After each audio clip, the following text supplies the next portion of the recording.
¿A dónde está papi?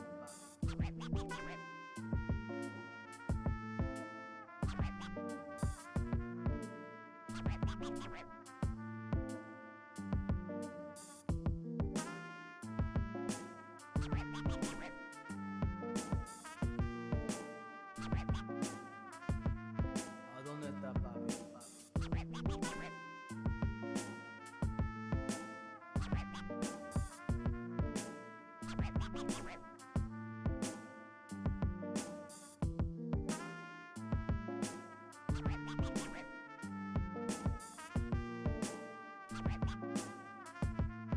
¿A dónde está papi?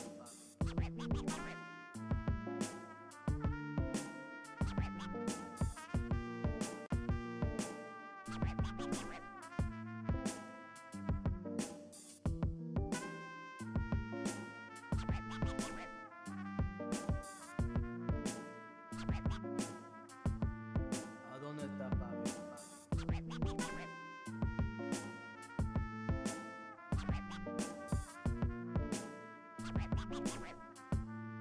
¿A dónde está papi?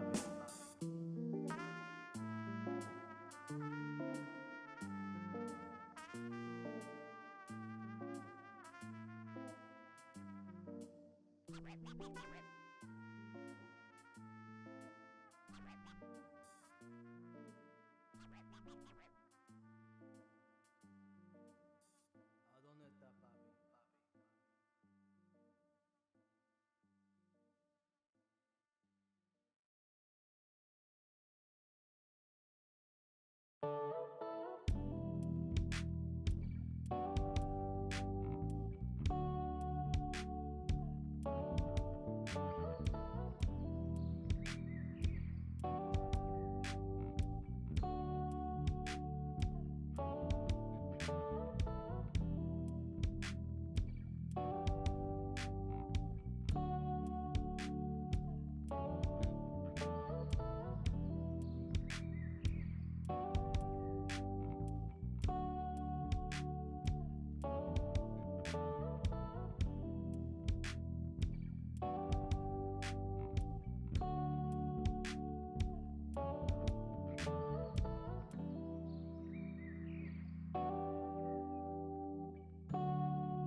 Welcome, welcome, welcome to the Thursday stream. I hope everyone's having an awesome Thursday morning.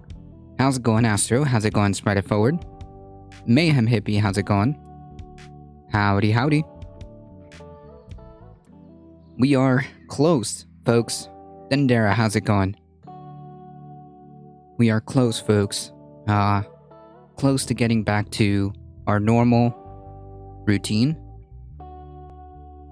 So close.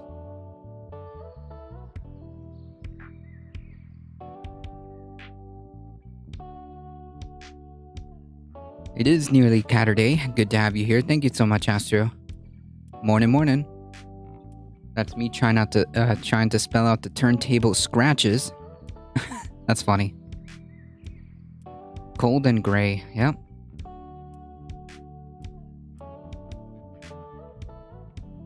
Today we'll attempt to get back to a sense of normalcy.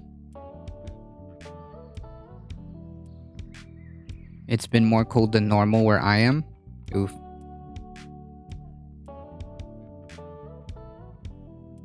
I think currently here, it's about 60-ish degrees. I don't know.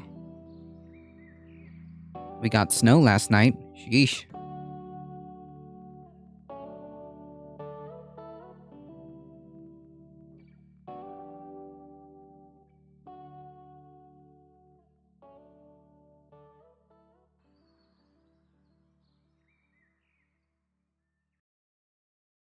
I also got my playlist back, so we're good.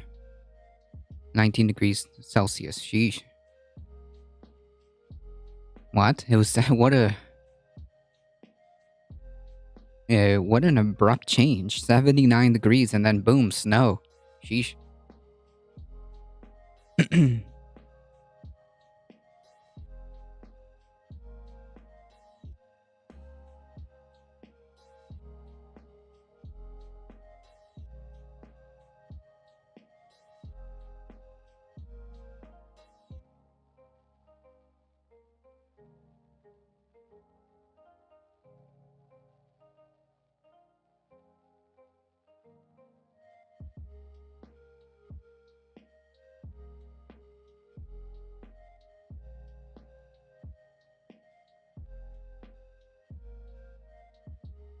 Weather whiplash here in Michigan.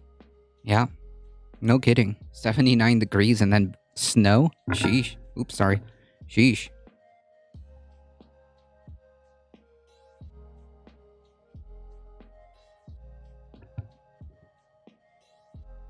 I am somewhere that is not Florida. I'm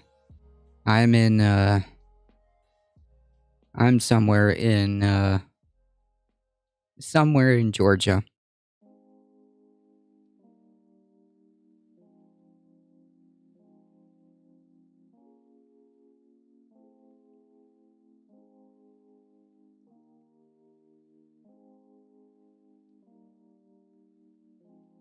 So today, folks, we have at least one article, and we've got a climate recap to go through, and then we shall see if we have time to do the press conference for the Working Group 3 for the IPCC report, and see if we can start working on that. Just to get back into the flow of things.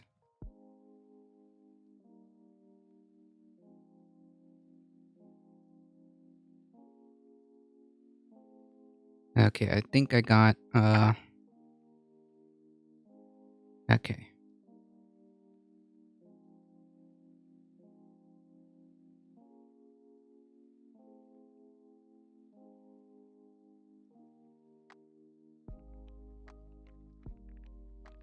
I figured that we talked about the unprecedented drought that's been happening. You made it to the new place? I did. Memo for the record. I did.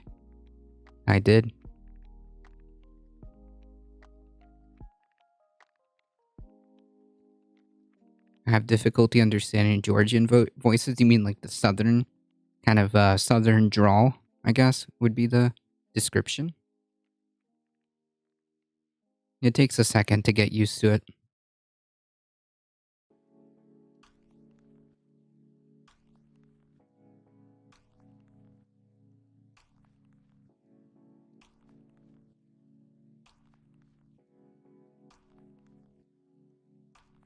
Yes, the southern drawl.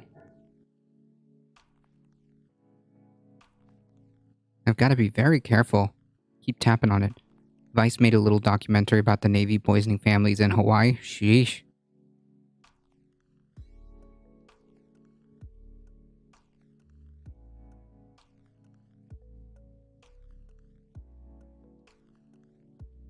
Swamp talk? That's funny. So it's getting more attention? Yeah, I mean, we talked about once we heard... we talked about it once we heard the... I forgot what it's called. One of the fuel reserves was leaking. I mean, this thing has been happening since years. And up until now, they've tried to keep it under wraps or minimize it as much as possible, but I guess they couldn't any longer. That's messed up. That is messed up. I just find it funny, like people like our friend that came in like yesterday, saying that they don't want their taxes helping other people. They don't want their taxes to be used to make society better. Have absolutely no quarrels when the US government, the military, poisons civilians and personnel and their families. Not a peep. Not a peep. Those tax dollars, A-okay. Oof, A-okay. Those tax dollars, we don't hear a single peep about that. But man, when you start talking about healthcare, all of a sudden, all the pearls in the planet start getting clutched.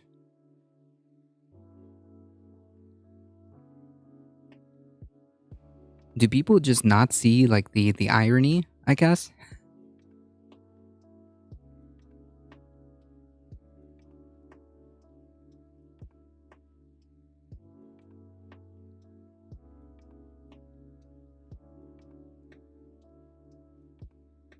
Anyways, that's good that it's getting more attention. That's good that it's getting more attention.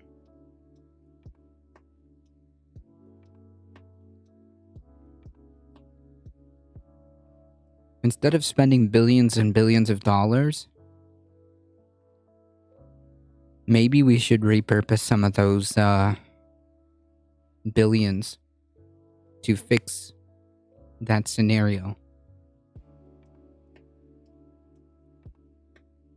And to fix that nightmare.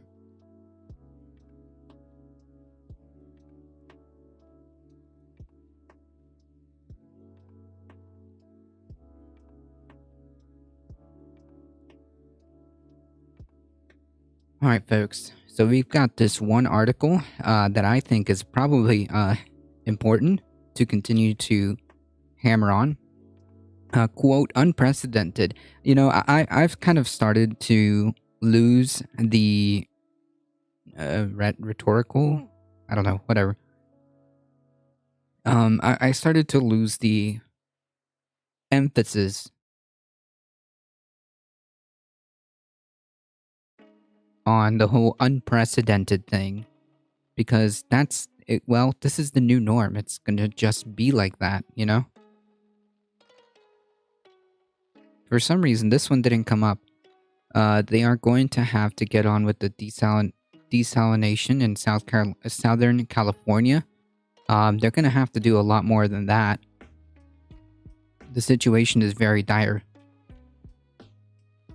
I watched some of it and it's really, really sad. Yeah, it is. It's a completely apt situation. For some reason, my chat's not showing up over here. After experiencing multiple, quote, unprecedented recessions, economic collapse, weather events in my lifetime, it means nothing to me anymore. Right, it's something to that effect, Fu Manchu.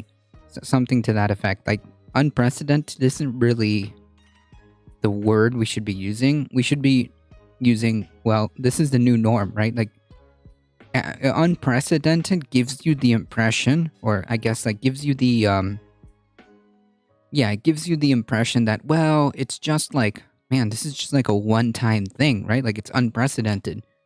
So, it's not the norm. But when in reality, things like this is going to be the new way of life. So it's not really unprecedented.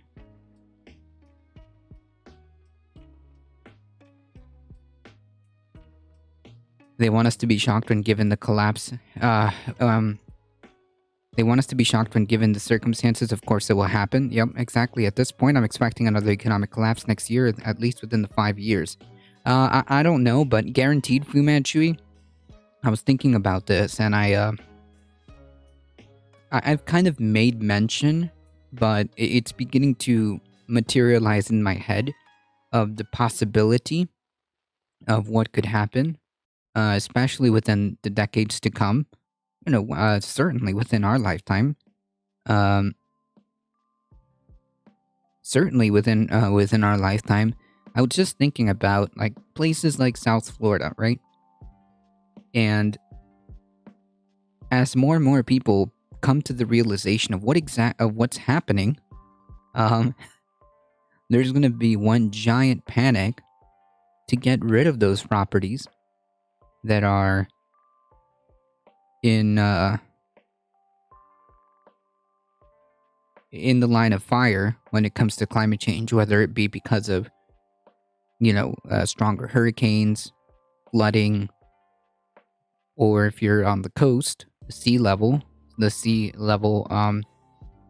ocean encroachment, the tides will get bigger. People eventually are going to come to the realization that they can't live there anymore, and they're going to panic sell. The problem is, as the meme goes, as everybody knows the meme, sell those houses to who? And once they realize, right, the encroachment of the ocean, yes. And once they realize they can't really sell it to anybody, there's going to be a lot of people who are going to take big capital L's, which will cascade, because like most of those properties, they're like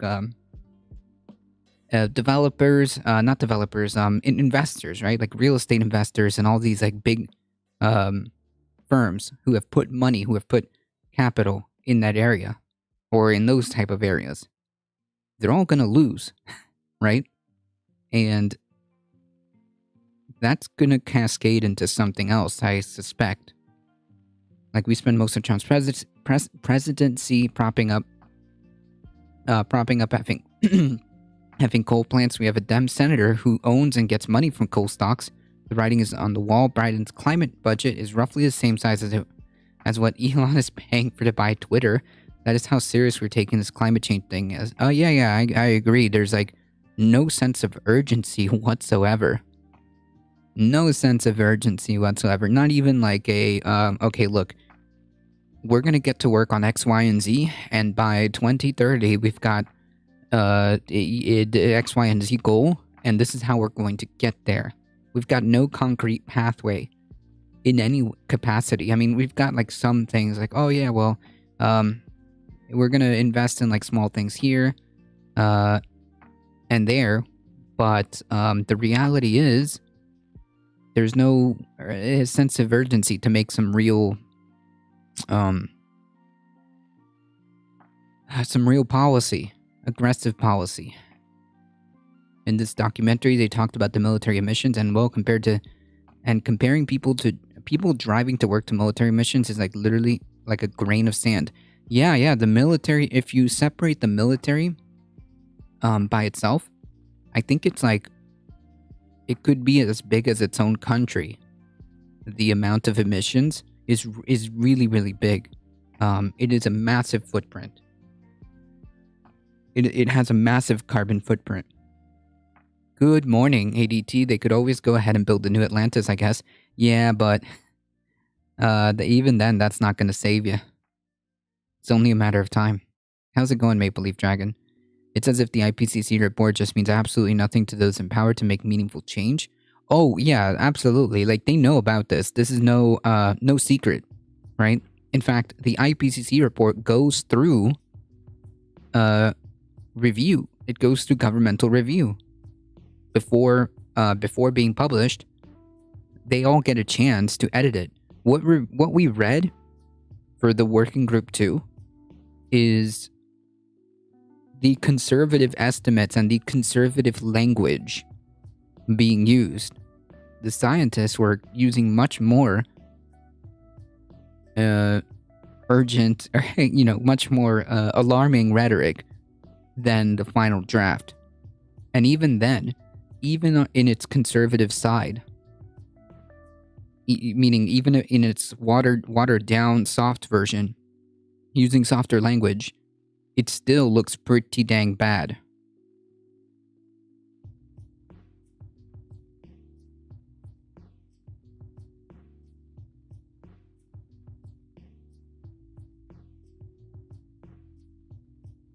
The military uses JP-8 jet fuel for a lot of its vehicles, and then there's the effects of transporting all those vehicles using more fossil fuels to do so. Oh yeah, no, it's massive. The carbon footprint of the military, specifically the U.S. military, because it's so freaking big, is massive. Don't worry though, proposed budget for new fiscal year is increasing to $800 billion, though. Can't have that line go down. That's very true. That is the one thing, the silly radical, the silly radical left doesn't take that into account, right? The line going down, that's not acceptable. Silly, silly people. How dare you think about anything other than the almighty line? I remember seeing something that said flying a military plane for a couple of hours is equivalent to driving a car for a year. I don't know if it's for years. I don't know if it's true. For years, maybe. Yeah.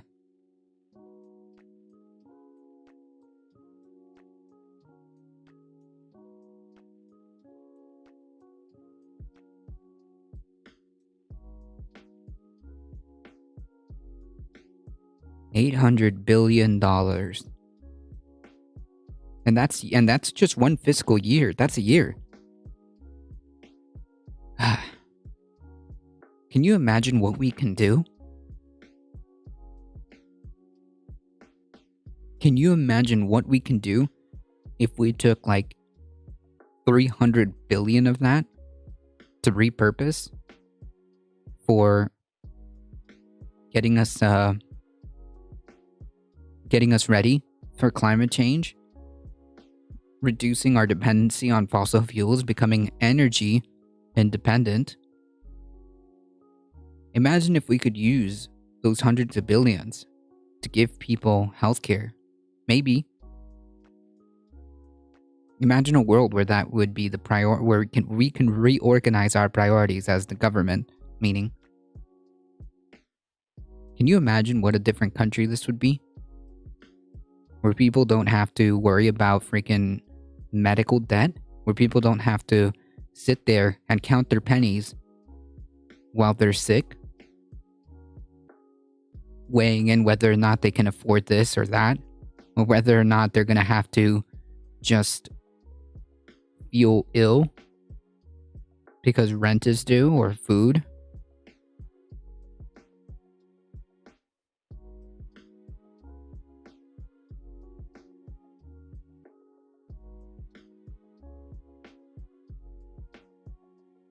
Oh yeah, 100%. Fu Manchu. We could cut our defense budget in half and still be what, like twice as much, spending twice as much as China?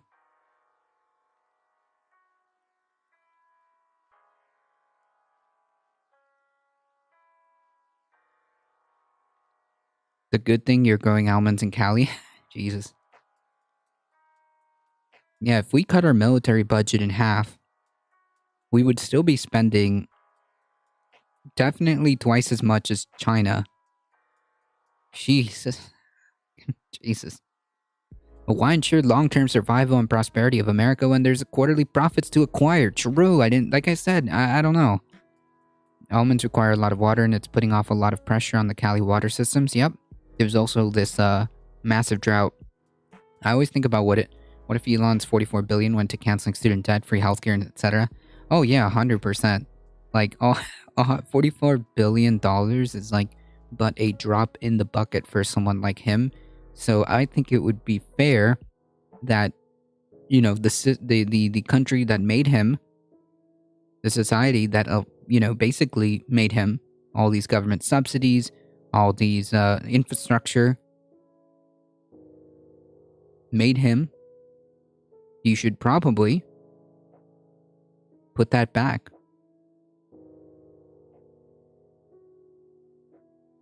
Hey, Dr. Dragon Rider, I was just thinking that Twitch should make all of you employees and give you medical coverage, assuming that's already an issue here. Oh, yeah. I mean, in a nice, just world, gig workers would have more priorities, you know?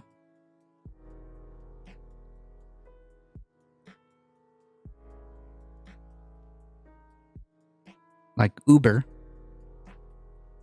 DoorDash, and all those Uber, DoorDash, and all those gig works. Yeah, they should absolutely all whoever is like full time on Twitch, things like that.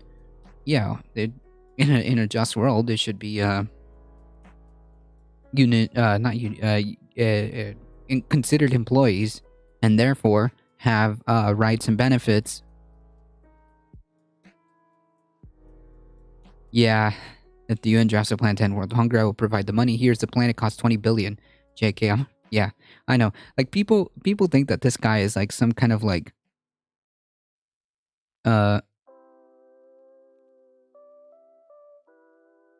some kind of like savior. He's just another billionaire oligarch, dudes. I don't know why people like have this weird thing about him. There's literally nothing special about him. He's an oligarch. He's no different than the rest of the oligarchs. And all those folks who think Twitter is going to undergo some massive changes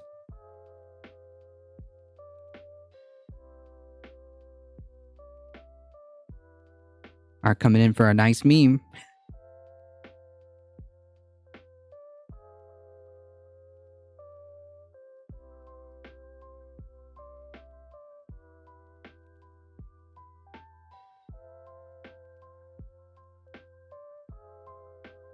Legalized ranch, he said. Funny meme on Twitter. I love billionaires now. Yeah, exactly.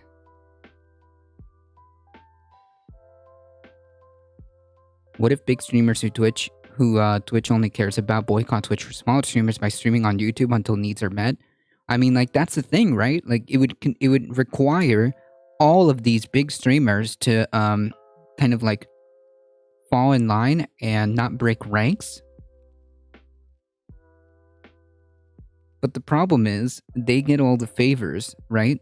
So they have no like, I'm just thinking from like their perspective, they have no like incentive or no like reason to kind of do that, right?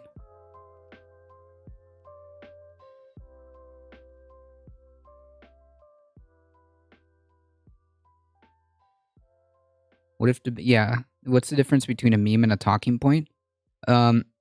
We call everything memes, right? Like it's usually I use them interchangeably, unfortunately, so that's kind of my fault. That's kind of my fault. I kind of just use them interchangeably. Like a good meme, when I refer to that, it's like a sarcastic way of saying like that is a garbage talking point.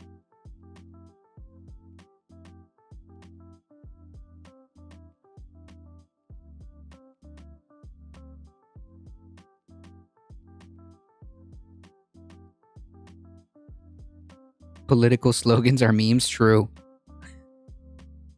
Talking points have an air of taking themselves seriously. Memes are generally jokes. Yeah, but I just kind of like conflate them just because, you know, I don't know. I just like make them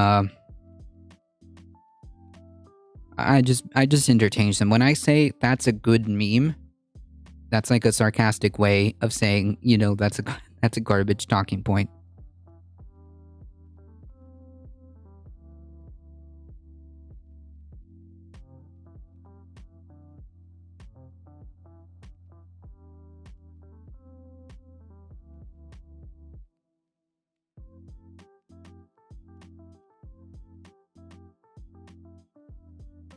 I don't generally take my serious political views from memes.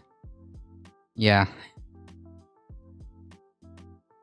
Are you going to talk about that guy who was found dead was investigating Trump? What?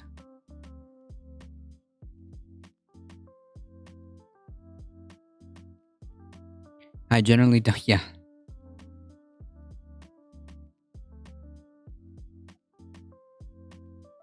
Are you going to talk about the guy who was found dead who was investigating Trump? No. If you have an article, send me that article. Yeah, pull yourself up by your bootstraps. That's a good meme. That's a nice meme. Politicians are people, my friends. I mean, they are. They are people. Just for the most part, they're not good people, but they are people.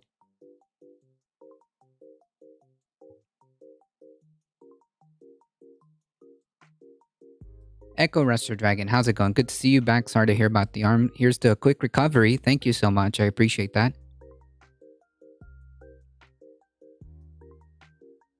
Bootstraps is a perfect example. Republicans use that seriously. True.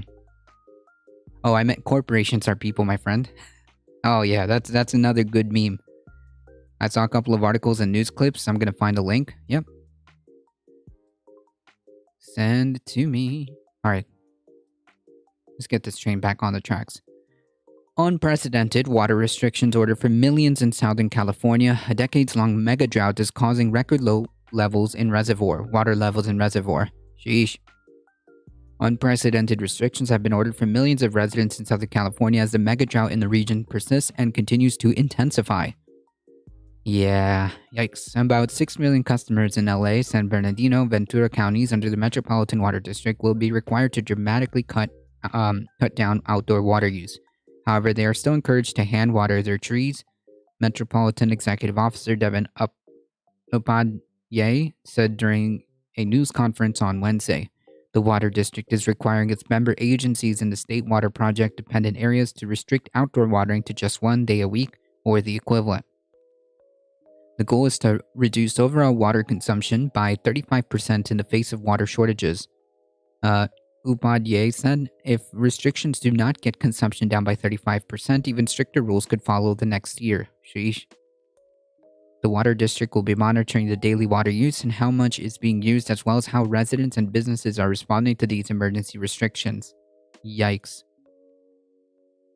After September 1st, the water company may need to put more limits on how much water people can use, including banning all outdoor water usage. Yikes, said Metropolitan General Manager Adel Hagkalil, adding that the company is aware that it will create a challenge for people. Conservation should be a way of life for all of us, he said, describing the new restrictions as unprecedented, or another way of putting it as the new norm. This should be a wake-up call. This is a wake-up call for everyone. I mean, yeah, but are we going to talk about like the legitimate like actions?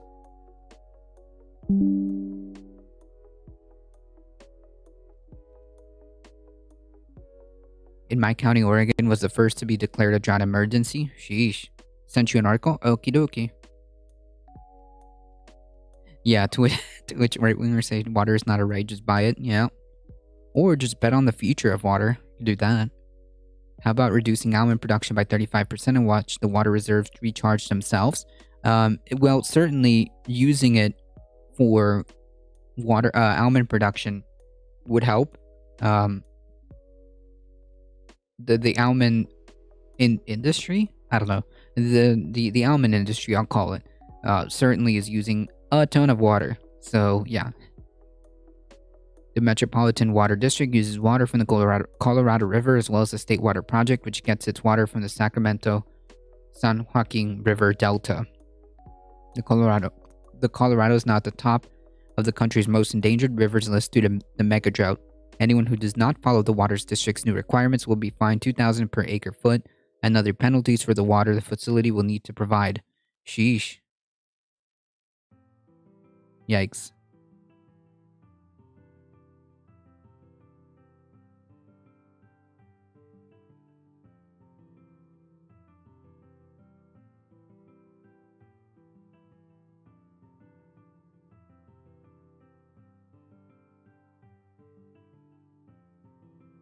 Such a cool society we live in. I love the fact that we can gamble on the future prices of increasing of basic necessities.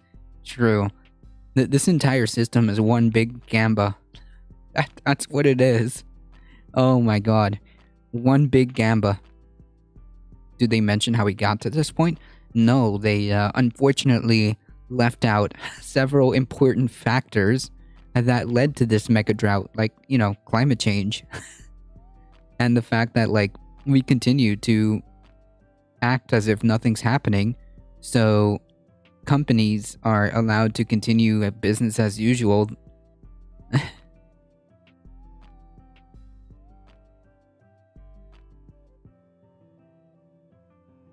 Oh yeah, here we are. Thanks, Dr. Dragon Rider. Just in case, we needed some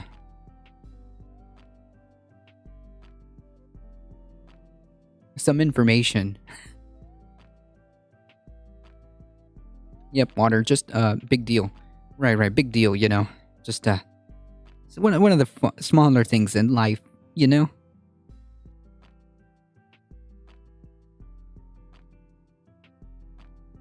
One of the smaller things in life, like water.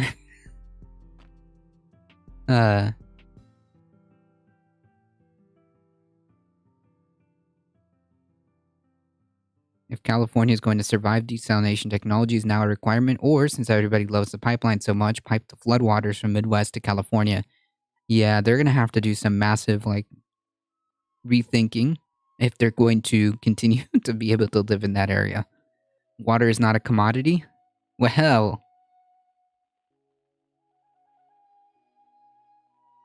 that is surreal. My brain is broken. Yeah, I mean, it's pretty dystopic, right? And this is February. This is what, 2 months ago?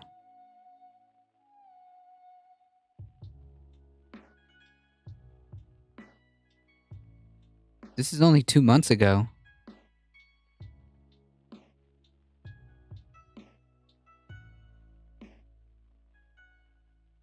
This is consequences of their farming choices. Yeah, I mean, certainly that's a factor. Oh, I love this. Check this out. Check this out for a opening sentence. Water is one of the planet's most coveted and widely used resources. Like other commodities, like gold, like oil and gold. Like other commodities, like oil and gold.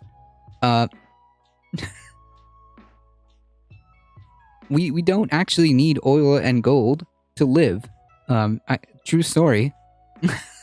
True story. We don't need oil and gold to live. However, we do need water.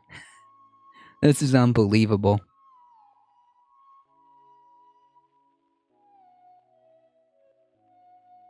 Oh, man.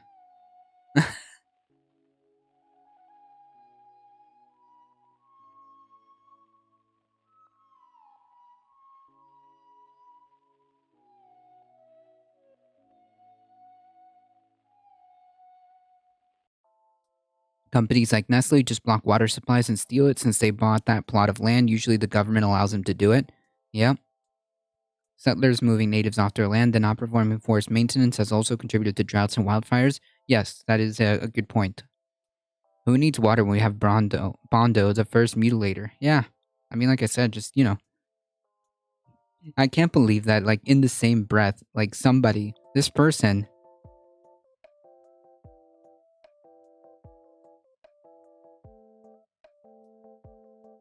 This person unironically wrote this sentence.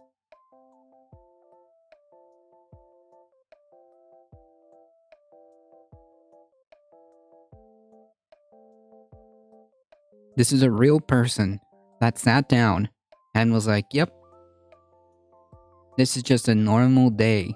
This is just completely normal.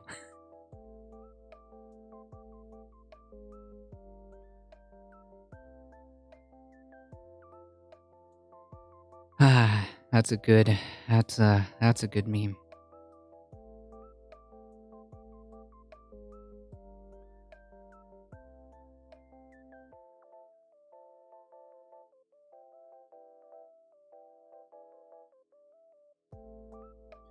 If Chad is unaware, reading about Nestle giving away free formula to the global south countries will ruin your day. Oh, yeah.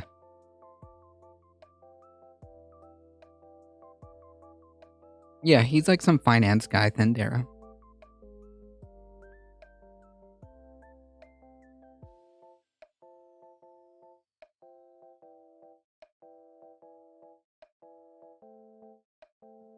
Reading chat about Nestle giving away free formula to the global south would ruin your day.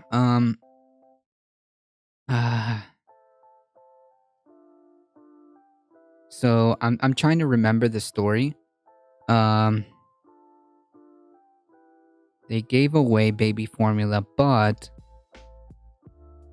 they didn't specify or didn't take into consideration something and got a lot of people sick because of the water, and it ended up resulting in a lot of kids dying. I think it's because they didn't have something into consideration. I forget the exact story. Oh, the Nathan guy wrote it. Pete just verified it. Ah, okay.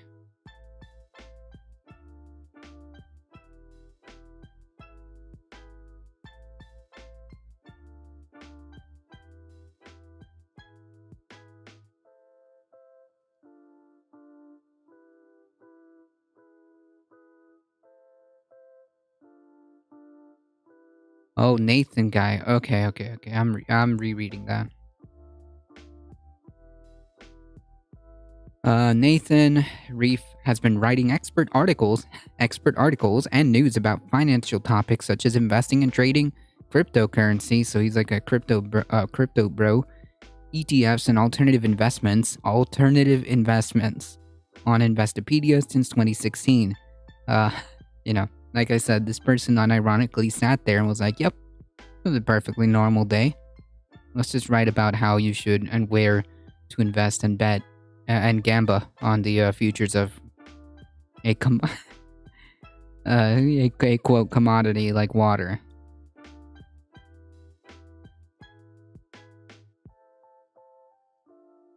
They hit a water main near my house yesterday, so I didn't have water for like 4 hours, and I was freaking out. First time ever I lost water, and it's really shitty. You need it for like 75% of the things you do in life. True, and life. Yep.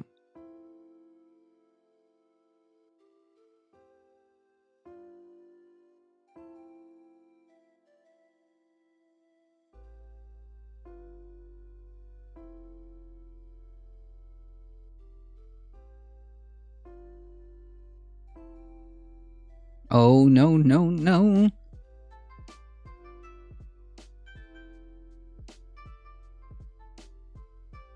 Anyone else see an MSNBC report that Trump is Patton's son and JFK and Flynn and Lincoln are all related? Yeah, okay. Jesus, did you come out of Alex Jones's community or what?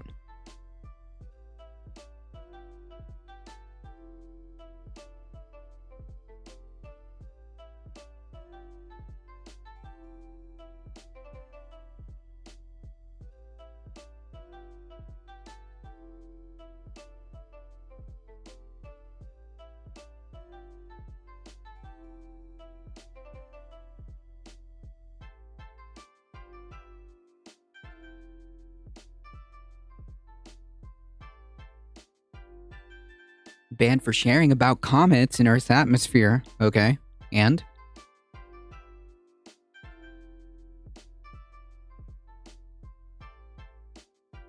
All right, so really quickly, if you're gonna make nonsensical claims, can you just like send links, send articles, or send links instead of just like spewing out like conspiracy theories, please? Like this is like unbelievably frustrating. Like people just come in here and say like the uh, wildest things, and then they get mad when I push back, like our friend yesterday who couldn't answer a simple question, who was incapable of answering like simple questions. So yeah, I might make that like new policy where if you come in here with some like asinine claim, and just send me a link or send me some type of reference, and we'll make a determination. I live in Midwest, and even I have a stockpile of 15 gallons of potable water in my closet because at any given moment, my building may turn off the water for an undetermined amount of time. Jesus. Did they even give you like a warning?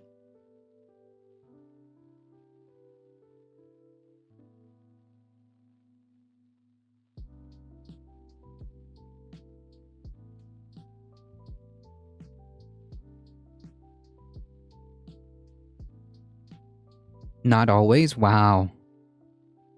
Yikes.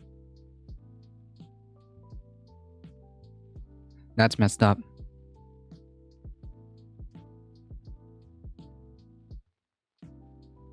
The only source I found for this is Donald Trump claiming that he is, oh yeah, Donald Trump, known truth teller.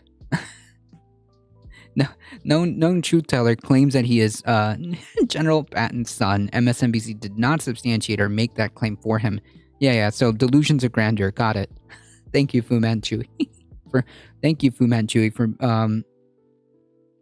uh for just taking a quick second. Like why is it that it takes 5 seconds to just look into something to realize just how like BS we've got we've got going on here? Yeah, JFK Lincoln being related sounds like cute bullshit. Yeah, probably is. That's why I asked if he came out of Alex Jones's community.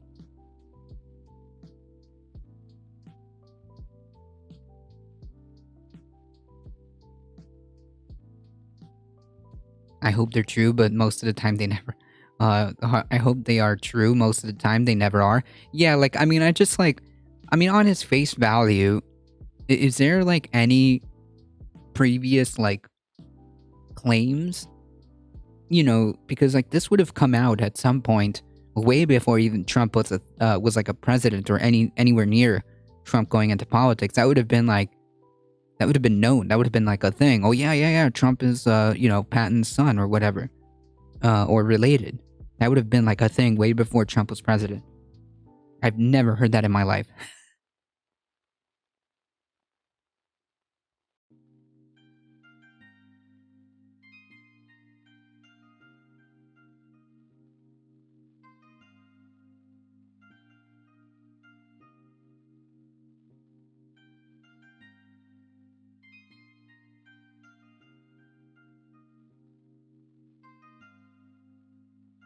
All right. Anyways, let's get on with this article. Whistleblower linked FBI investigation into Trump and Deutsche Bank found dead in LA. What? Yikes. A whistleblower who was linked to FBI investigations into former President Trump's ties to Deutsche Bank was found dead, according to multiple reports. Was this person found dead via suicide by gunshots to the back of the head, or what? The body of Valentine Brooksmith was found on the grounds of Woodrow Wilson High School. What? High school? The LAPD reported him missing more than a year ago and he appeared to be homeless at the time of his death. Huh. The paper reported Sergeant Rudy Perez of LA School Police Department. Perez said there's no evidence of foul play. The paper reported the cause of death is not listed in the coroner's report, which said his case is deferred pending additional investigation. Brooksmith, the son of a senior Deutsche Bank employee, had offered to supply sensitive company documents to the FBI. Oh my goodness.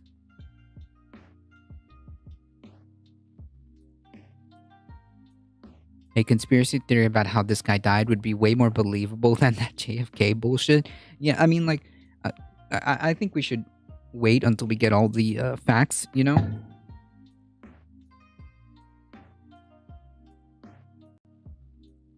But yeah, he shot himself 5 times and threw himself off a building. Yeah. I mean, it's more believable that maybe Deutsche Bank wanted him gone. I don't know. Or maybe, I mean, if he was like homeless, um maybe, unfortunately had some type of mental break, you know?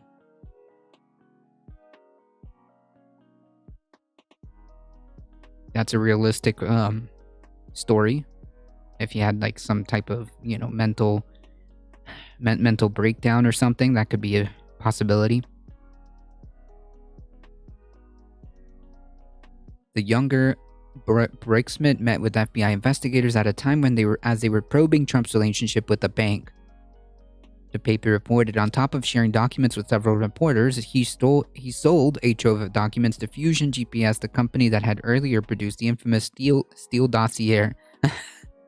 The Times reported neither Fusion GPS nor the FBI immediately responded to insiders' request for comment. Deutsche Bank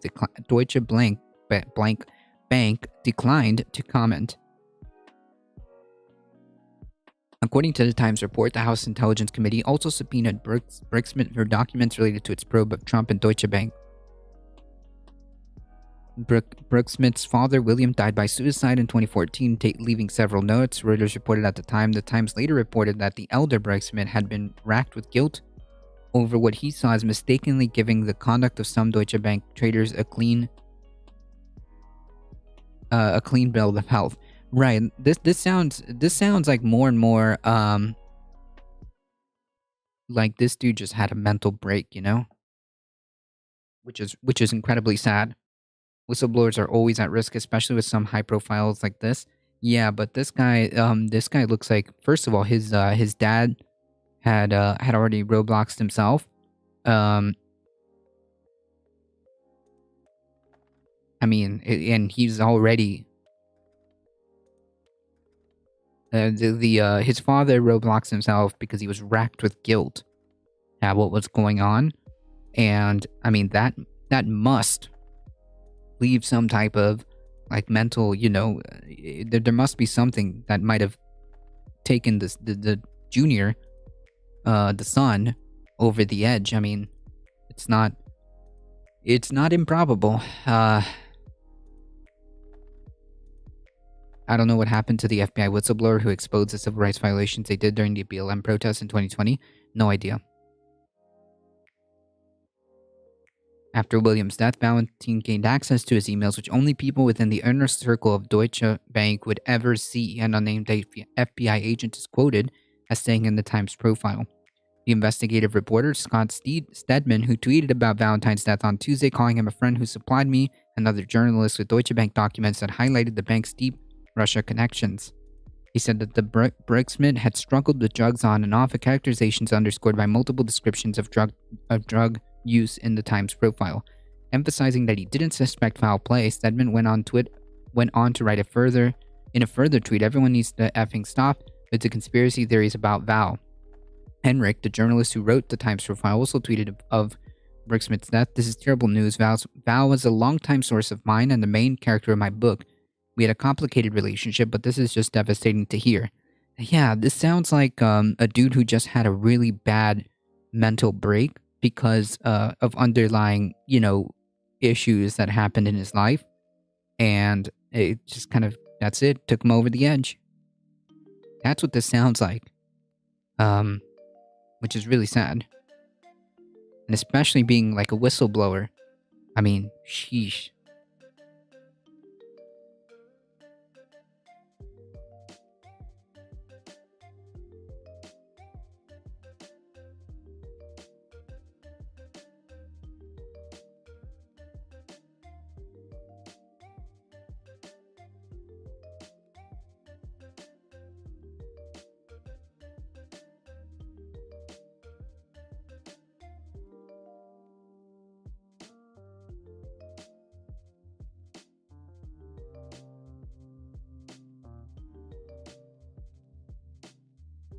Yeah, so that's what this sounds like.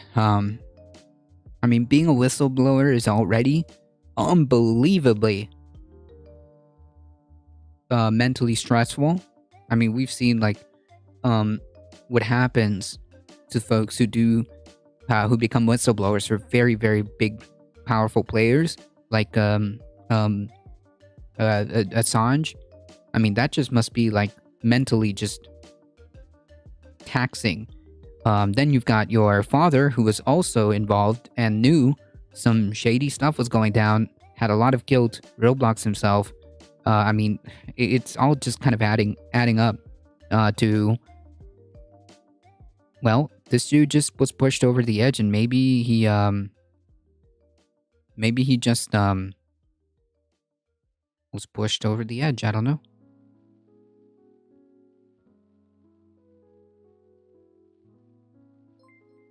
Maybe he was just pushed over the edge.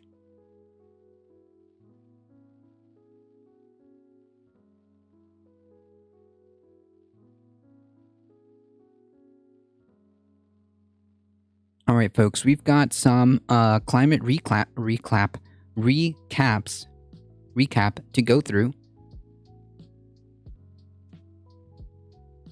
I guess this would be a perfect opportunity to take a second to shill for myself. Folks, if you enjoy the channel, don't forget to hit the follow button. You get 5 free emotes, and head on over to our YouTube channel. Hit that subscribe button. It really does help us out.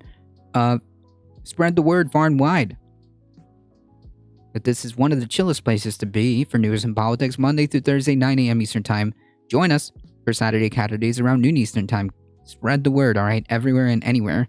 And just hit that follow button, subscribe on the YouTubes. It really does help us out. All right, that was the 5-second chill, all right? Climate change recap. Climate recap, I should say. This might be my last climate This might be my last climate recap video, at least for a little while. The reason why is because... Whoa, no, not that.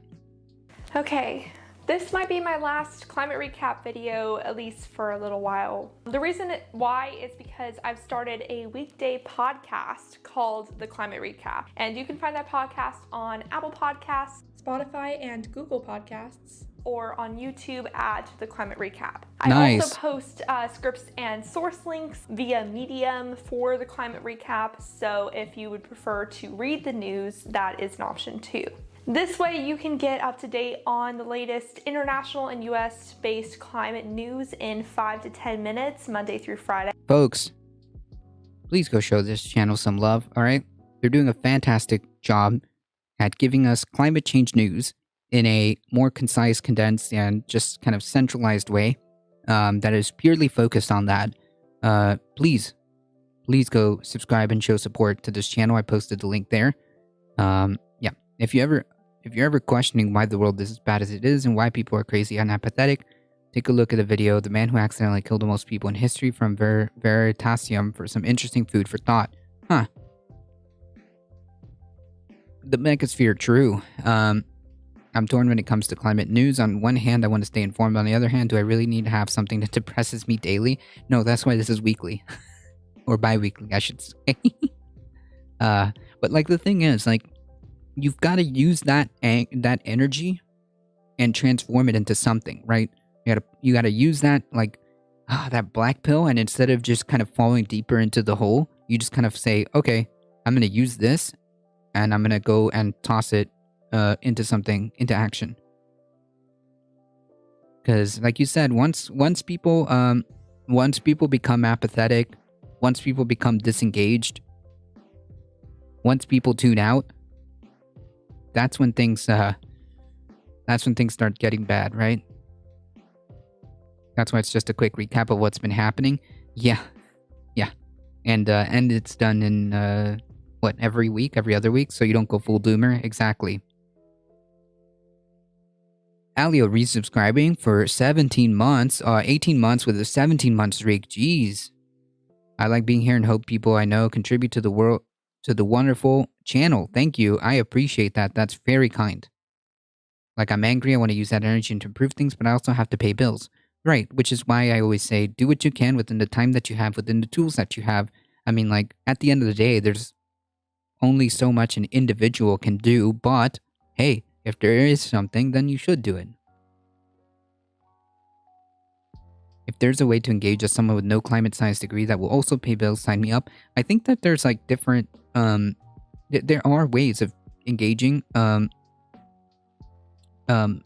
are ways of engaging, even if it's like, you know, giving momentary moments of your time, or if there are petitions that you can sign, or if there are, you know, climate protests that are during the weekends that you can find, because those are coming back. I think Fridays for Futures are coming back.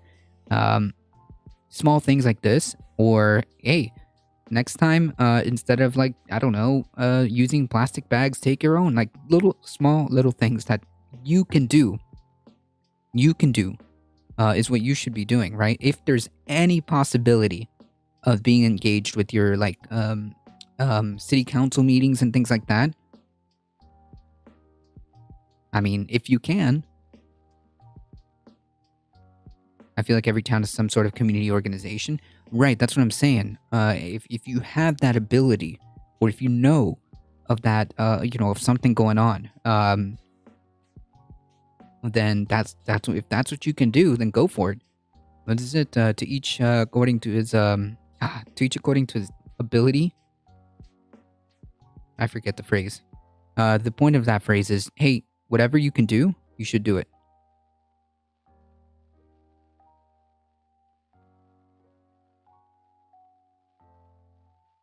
I use my indestructible grocery bags for a bunch of different things. Right. Things like that. Reusable bags. Stop, buying certain things. Show up at your council meetings if you can. Engage your community with like cleanups and especially education. If you can. Yes. To each according to their needs, from each according to their ability. Correct. In other words, what I interpret from that is whatever you can do within the time that you have, within the tools that I'm just rewriting it. Is that not the case? I'm just rewriting that saying, the quote. Don't judge a book by its cover. True. Don't underestimate the good and bad you can do. I agree. If there is any possibility, anything that you can do, and it's within your purview, within the tools that you have, within the time that you have, then yeah, you should do it. Anything that you can do. And anything that you can encourage others to do as well. Right?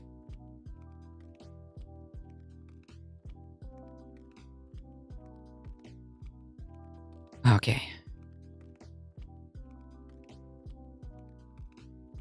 So we've got climate recap, and then we'll see what we can do after that. And I chose this route because I felt like oftentimes by the time I got to these recap videos, that's my out of date. That's what I'm here for, Animal Mother. I would love to do like weekday climate recap videos, because also like the videos were just getting far too long. So I think it would be more reasonable to do a week video at 15 minutes or 20 minutes than, you know, my 40-minute videos that you will get to see again today. But I think that this is the right decision for me and for the news right now, because a lot of people like podcasts anyways. So I think it could give me an opportunity to expand my audience. All that being said, if you are interested in podcasts, or if you know people that are interested in getting a quick little news in a podcast, then this might be a better opportunity for them to stay up to date, for you to stay up to date on the news, and just stay up to date, like more up to date than you would from these climate recaps.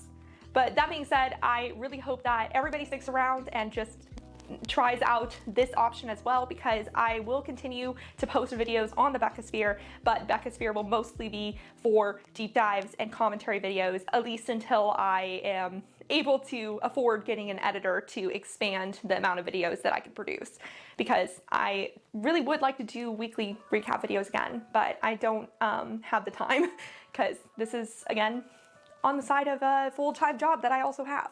If you would like to support me on Patreon to be able to pay for an editor, then I can get those weekly videos up faster.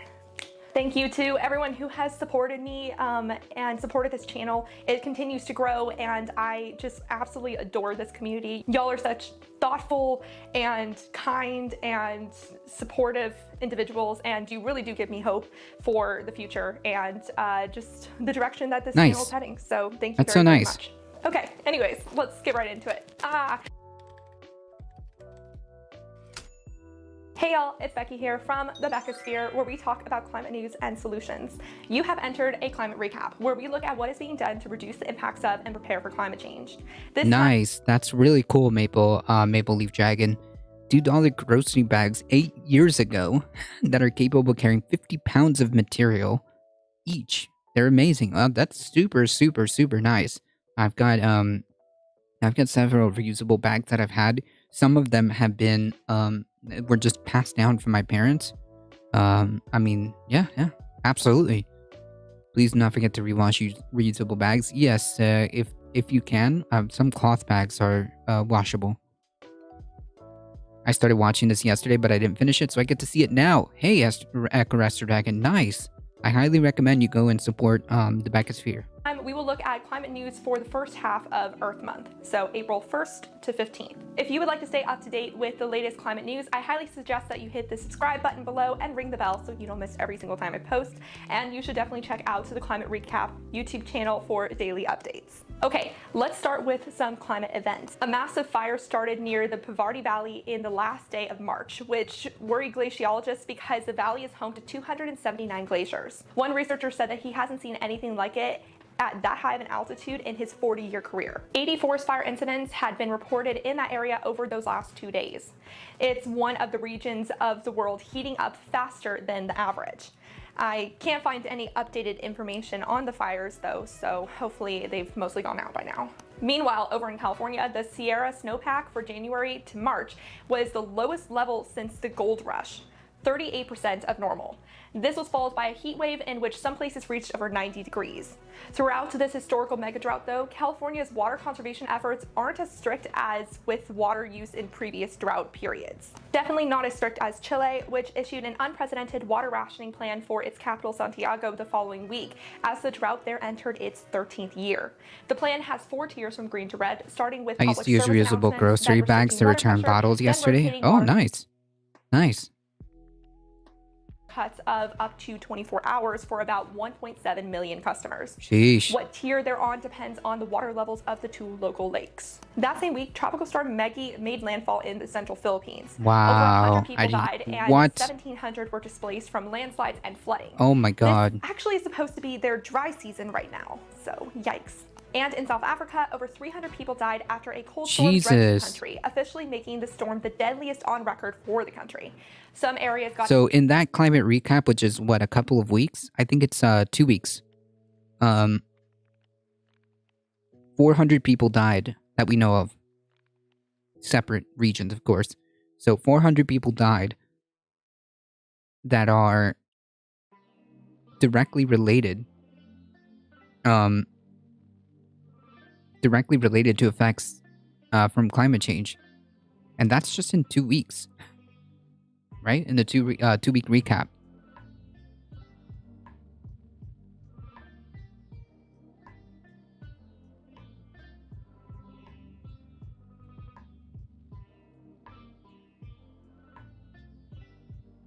Let that sink in. And remember, this isn't like unprecedented now. This is going to be like the new norm, where I guess everyone, everyone involved has just kind of become comfortable with these type of outcomes, which is really, really weird and dystopic. 18 inches of rain within 48 hours. Now over to some climate studies. A new report made by the World Resources Institute and Climate Focus emphasized the importance of protecting Indigenous people's rights as an essential solution for meeting the Paris climate goal. This is a lot to take in. Yeah, that's why I'm like pausing it and just giving people like a second to just really absorb that, right? Like, yeah, she's like kind of recapping everything that's going on, but that is wild, right? Like, I mean, that is the concept that people have just looked at this and just kind of like, oh yeah, I guess that's okay. I mean, yeah, that's the news, right? But it's like, no. These things have causes, have root causes, and they have solutions to mitigate. But, given our response to a global pandemic, where we've just at some point during like the middle have kind of accepted that just, thousands of people we're just gonna die, then yeah, I mean, it's kind of dystopic to think about it. Chile has it real bad because it's a coastal country isolated by impassable mountains. Sheesh.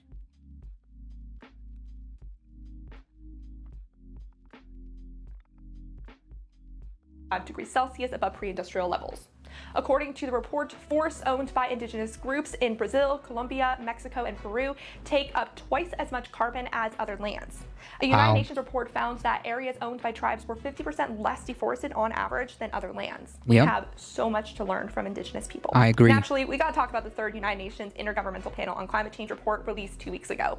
There are already several great videos done by fellow climate YouTubers, which I will link in the description. But here are a few things that I want to highlight from the report. 1. Colonialism is at the root of climate change, and indigenous rights are at the forefront of climate change solutions. The word colonialism made it in the IPCC report for the first time, as it was described as an ongoing driver of climate change, as human and environmental exploitation continues to increase emissions and reduce poorer countries' resiliencies. Likewise, the report also emphasized the need to embrace indigenous knowledge and techniques moving forward. 2. I agree. Fossil fuels are a one-way ticket to stranded assets, so it doesn't make sense for countries to keep investing more in them. About 30. Oh, but have you considered the short-term quarterly profits that need to be delivered to shareholders? Of oil, 50% of gas, and 80% of coal reserves must stay in the ground if we are to keep warming under 2 degrees Celsius above pre-industrial levels. Yeah, okay. 3. We know what we need to do to stop climate change, and we have the vast majority of technology already to do it. I agree. It'll be a lot of work, but it's relatively straightforward. 4. Greenwashing is a huge problem, and often climate finance gets misused. Agreed. 5. As new urban spaces continue to pop up around the world, designers need to be proactive in creating spaces that are more energy efficient and environmentally friendly. Yeah, but can we profit off that? As cities are a huge source of emissions and pollution. And 6. At this point, we need carbon capture technology to keep warming below 2 degrees Celsius, but we need to be careful with how we approach and prioritize it. Simon Clark did a great video on the nuances of this discussion. Yeah, because again, if you're just going to strap a band-aid on and expect carbon capture technology, which is incredibly expensive, and we don't know, I don't know how widespread this can be deployed, this can be deployed, but that shouldn't be the priority, right? That should be kind of like a added-on feature that's necessary as part of the solution. But the real root of what we need to start doing is essentially cutting off our dependencies from fossil fuels. I mean, that's just it. Our and the animal agriculture is another significant factor, right? It's just got to happen. So definitely check that video out. In another recent study, Colorado State researchers predicted an above-average Atlantic hurricane season, which would be the 7th above-average season in a row. So it's not above average. Wait. If you have 7 above-average seasons, that's not a one of. That's the normal pattern. That is the average now. And here we go. This hurricane season will be no different. That's just the reality of it. 18 named storms and 9 hurricanes. The average is 14.4 storms a year, but 2021 saw 21 storms. Later that week, another study was published looking at what global executives think of their company's climate goals. The International Harris Poll for Google Cloud looked at top corporate executives' feelings on sustainability. It found that 80% of executives polled rated their companies above average in their sustainability work, particularly in the finance and tech sectors. And what is the reality? Yet only 36% said their companies even had the tools to track this information. Possibly even more interestingly, 58% of those executives polled thought their companies were greenwashing themselves. Yikes. In other words, making themselves look more environmentally friendly than they are. This number was especially high in North America, where 72% of execs admitted this. But many execs also said sustainability goals were as high of a priority as research and development. Google Cloud says that these results show the need to put data in the hands of decision makers. Yeah, but and wait. Stanford study comparing I don't the know quality about of that. life I don't know if that's like the approach that you would get from that. That tells me that it's hard to believe that they don't know. Really? And even if they did know, what guarantees are there that they'll actually do something?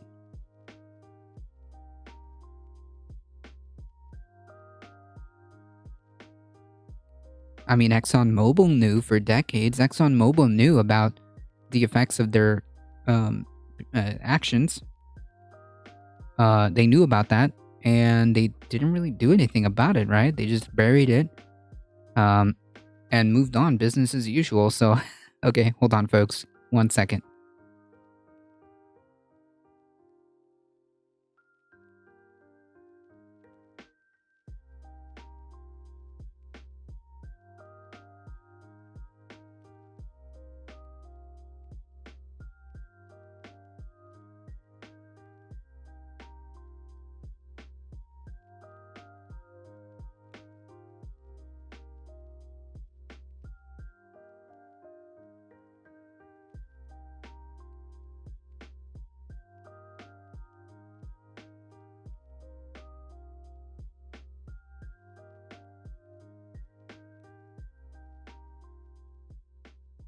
Sorry about that, folks.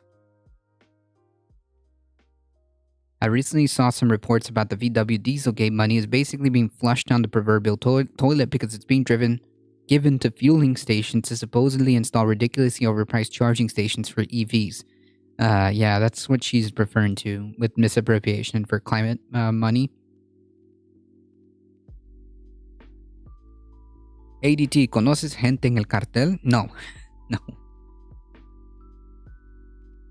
Energy usage in 140 countries found that 75 gigajoules a year or less is enough to power a good life. For context, a gigajoule is about 8 gallons of gas. Americans use 284 gigajoules a year on average. So yes, the point I was going to reiterate is that, well, even if they did have this information for decision makers, that isn't necessarily guaranteed that they're going to take action on said information, right? I'm sorry, but it's just like, I just have such a hard time trusting these like executives, these like mega corporations to do the right thing when they've had opportunity, they've had data before, and still didn't do anything. Like, if you've had decades of information, because this isn't like a secret, right? Like, climate change or the way we've been exploiting and destroying the planet isn't like a well-kept secret. There's no way that you do not know as a company just how like bad the situation is or how bad one of your products can be for the environment. A lot of these companies do know, and they just kind of, sweep it under the rug. I mean, you've seen petrochemical companies do that. Fossil fuel companies absolutely do that. For agriculture, like fertilizer companies, absolutely no. I mean, okay. It's just like, I just have a hard time like thinking that more data for these executives is going to equal like an actual change in action versus like a more governmental regulatory action where like, okay, you can't pollute anymore. You can't do X, Y, and Z anymore. The author in this study said this, quote, "This suggests to me that we could nudge energy use downward in a bunch of hyper-consuming countries and not just make a more equitable world, but perhaps make ourselves healthier and happier. Nice. A happy life is determined by looking at the following metrics: access to electricity, air quality, food supply, Gini coefficient, which measures wealth inequality, happiness, infant mortality, life expectancy, prosperity, and sanitation. All but air quality peaked and leveled off at 75 gigajoules. Lastly, a new study published in the journal Nature thinks atmospheric rivers are responsible for the recent influx of ice sheet collapses in Antarctica. I like Axios' description of ice shelves as doorstops because they hold back ice from falling into the ocean, which then contributes to sea level rise. The atmospheric rivers are bringing moist hot air from the tropics and subtropics to the poles. The study says it's causing 60% of further collapse of the Larsen Sea ice shelf. Larsen Shelves A and B already collapsed in the early 2000s, likely because of these atmospheric rivers too. Over to climate victories now. On March 30th, the European Commission took aim at throwaway culture, publishing new proposals at the end of March designed to make sustainable products the new norm. Nice. It adopted a circulatory economy framework in 2020, Nice. and these new proposals flush this out further. A circulatory economy is a model that reuses all of its materials in products to minimize waste and mineral extraction. This involves making products more durable, repairable, and recyclable. Yes. It also bans planned obsolescence and greenwashing. Yes. Planned obsolescence is when a company purposely makes products that break down easily, so people have to. I.e., every electronic company. Looking at you, Apple. Looking at you. Yes, this is the way. This is the way.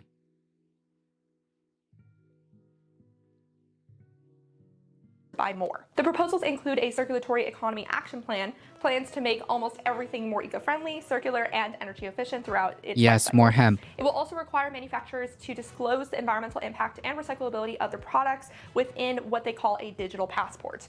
If these new proposals are not vetoed by the European Parliament and Council, they could go into effect as early as the end of this year. Nice. This would be a very big deal. Then, almost 2 weeks later, Sweden became the first country in the world to include consumption-based emissions in its climate targets. It will now look at all emissions made by its imports in order to get even that part of its emissions to net zero by 2045. Okay. The Global Carbon Project calculated that when abroad emissions are included, they account for about 60% of Sweden's emissions. The United Nations also launched a group to look into net zero plans in an effort to prevent greenwashing. It'll be a group of 16 who will look at pledges and plans from companies, banks, investors, cities, and regions. To aid a clean energy transition, Japan's Nissan is working with NASA and UC San Diego to develop a new type of battery for electric vehicles that can charge quicker and be lighter yet safer. Nice. Called an all-solid-state battery, this new battery type is safe enough to be used in pacemakers. The team is trying to avoid using expensive rare minerals in their design. Nice. Nissan expects to have a pilot plant up and running by 2024. Let's finish off with some new records. For the first 3 months of 2022, renewables generated more electricity in the UK than gas and coal, according to the market specialist Anapsys. Wind on its own generated nearly as much energy as gas-powered plants after a record wind turbine performance. It represented 70% of renewable generated power, which includes biomass. In the US, the Energy Information Agency announced that on March 29th, wind represented the second largest supplier of electricity generation in the US, second to natural gas. This happened again on April 12th. While it's just barely above coal and nuclear, this shows a big shift for the country's energy generation. Now on to some climate fails. Make sure to wait till the end of the featured articles for my favorite climate victory point. Congratulations, we have officially hit 420 parts per million this month for the first time in history. Nice. This is the highest level of CO2 in the atmosphere the world has seen in the last 4.1 to 4.5 million years. We took our first measurement in 1958, and then it was 316 parts per million. As you can see from the graph, the growth is exponential, not linear. The little ups and downs are based on seasons, as plants intake more carbon during the spring and summer when there is more growth. Nearly 60% of the 358 human rights activists that were killed in 2021 were land, environment, and indigenous rights defenders, according to Frontline Defenders. That percent could be higher though, as some places report better than others. There is very little data, particularly out of Africa, on environmental defender deaths. Yikes. The deadliest country for this group of heroes is Colombia, just like it was in 2020, which was the deadliest year for land, environment, and indigenous rights defenders in known history. Mexico and Brazil are in second and third place. The Ukrainian war, to some extent, is pushing countries to speed up their clean energy transition, but it's also making oil producers more popular, as countries, in an effort to move away from Russian oil, are more desperate for other avenues of oil. This is reportedly giving them the upper hand in deciding how much influence they will have over the next international climate conference, COP27 in Egypt in November. Yeah, okay. More false pledges. I don't know. Like, listen, I think that nonetheless, this needs to happen. And this needs to be more public, I think. Hemp can be pretty much used for anything polyester. Yes, that's true. That's true. Better watch out for those wind turbines. True. True. At this point, I just automatically assume anytime something bad is happening, it will affect minority groups the most. Yes, disproportionately. Yes. Spread it forward. Some more news video. Yeah, I don't know if we'll have time to get to that one, but please post it in chat if if folks haven't seen it already. Did it just come out? Morning, howdy. Howdy. The United Arab Emirates energy minister put it like this, quote, "Oil producers felt unwanted in COP26, felt like we were in a corner. Now..." What? Oil producers felt unwanted in COP26? In a conference that's supposed to address the global climate crisis that's being perpetuated by oil producers as part of the main actors in this play. And what, you're trying to give us a victim complex? Playing the victim? What?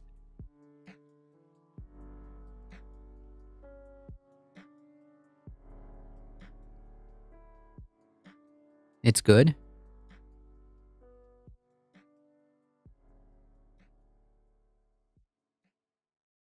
Yeah, won't somebody think of the poor oil producers who felt unwanted in a what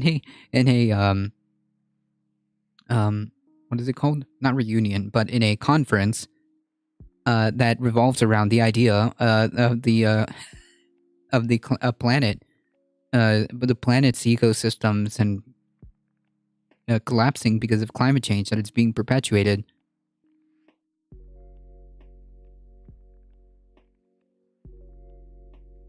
It's not just a feeling, true.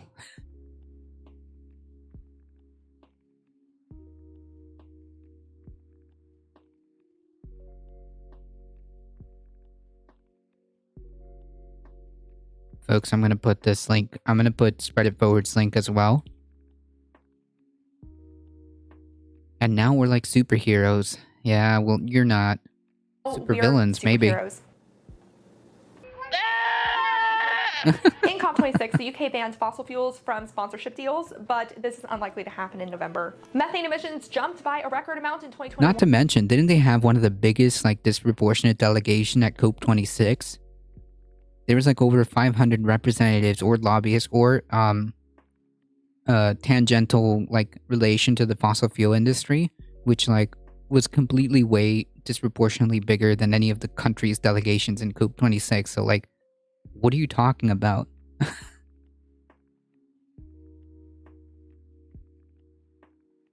Anyone else excited to see what the new governance board on misinformation is going to label as misinformation? What? There's a what? What is this? Spread it forward. Can you elaborate? This is news to me. I have no idea what this is. Or post the link. Holy yikes. Beating the record previously set by 2020, according to the National Oceanic and Atmospheric Administration, or NOAA. Methane is a more potent greenhouse gas than CO2, but it doesn't stay in the atmosphere for as long. It's the second most emitted greenhouse gas behind carbon, and it mostly comes from fossil fuel activities, livestock farming, habitat destruction, and landfills. During the UN climate conference last November, over 100 countries agreed to cut carbon emissions. But some of the top carbon emitters, China and Russia, did not sign this pledge. China made a commitment to stop building coal plants overseas in its Belt and Road Initiative, but it made it clear that it did not include projects currently under construction. Climate scientists predict that these projects currently under construction will release 300 million tons of CO2 equivalent a year once they're built. That's about equivalent to 64 million cars on the road. The biomass industry might be behind the European Union's watered-down biodiversity rules that could limit the amount of wood being taken from woodlands, according to documents leaked to Dismog. This is particularly the wood-burning power plant Drax and... Dismog, by the way, is a good source for finding out about climate change shenanigans. I guess there will be lots to cover for energy industries, pharma, and agriculture. Yeah. Wasn't the ratio of lobbyists to leaders something like 4-1 at COP26? It was something ridiculous. Maple Leaf Dragon. It was something ridiculous.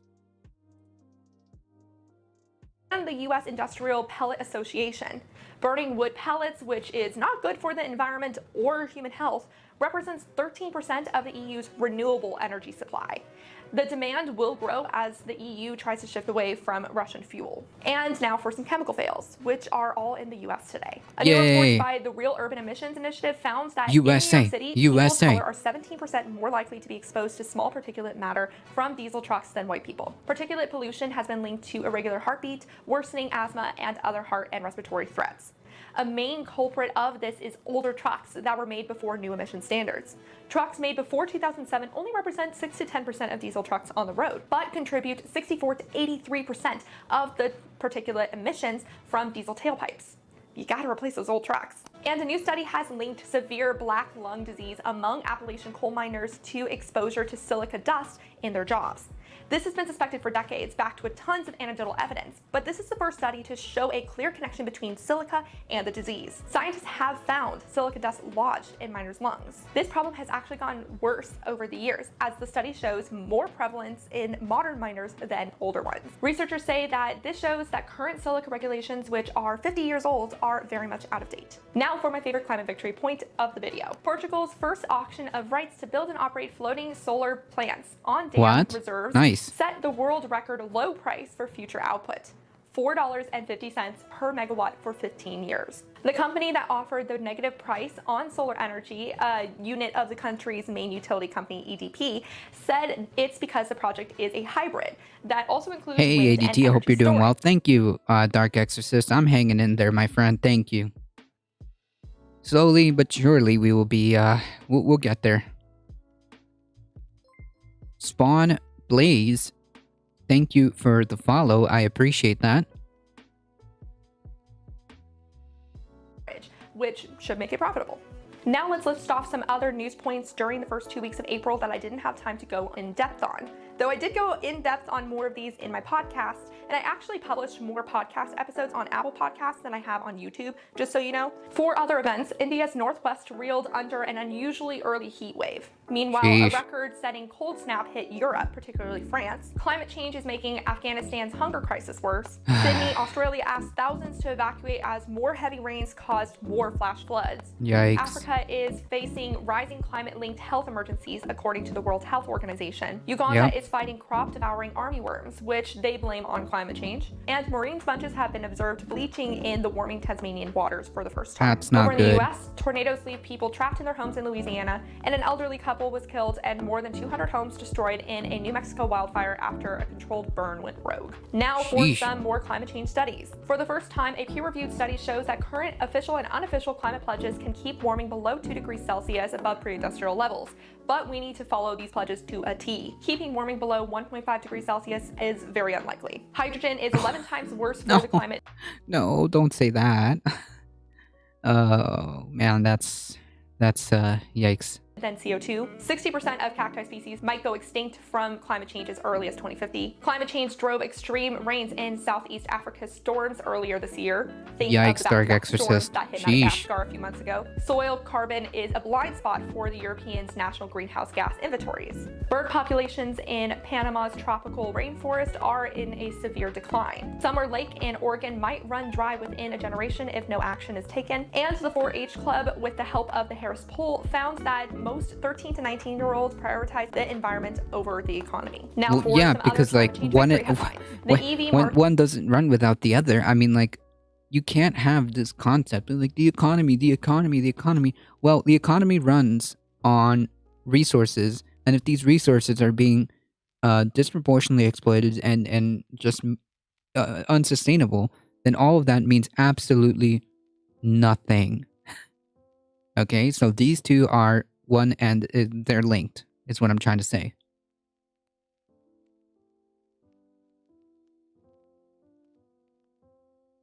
It continues to take off around the world.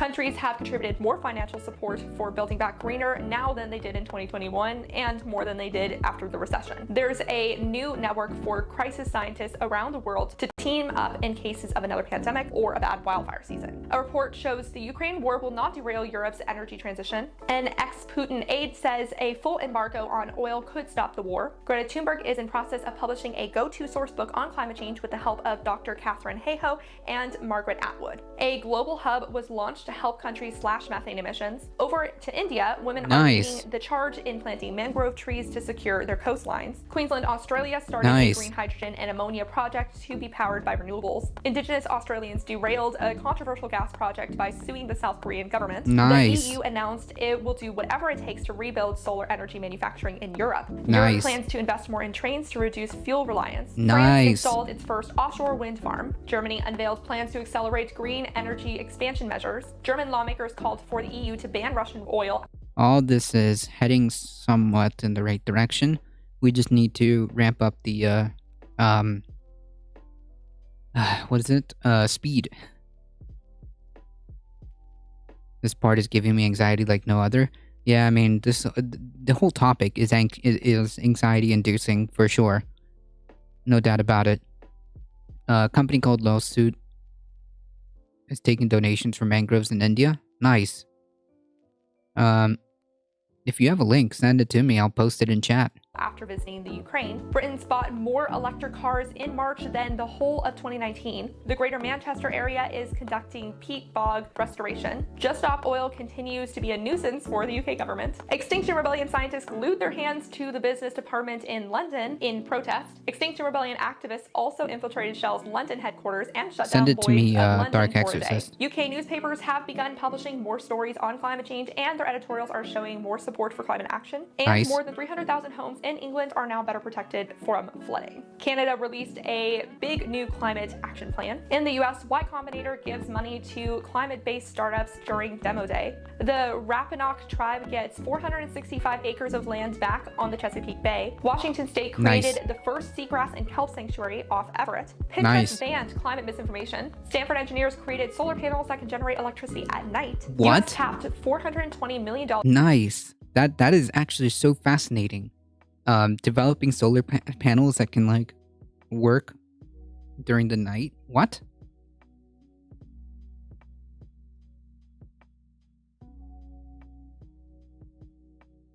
Unbelievable.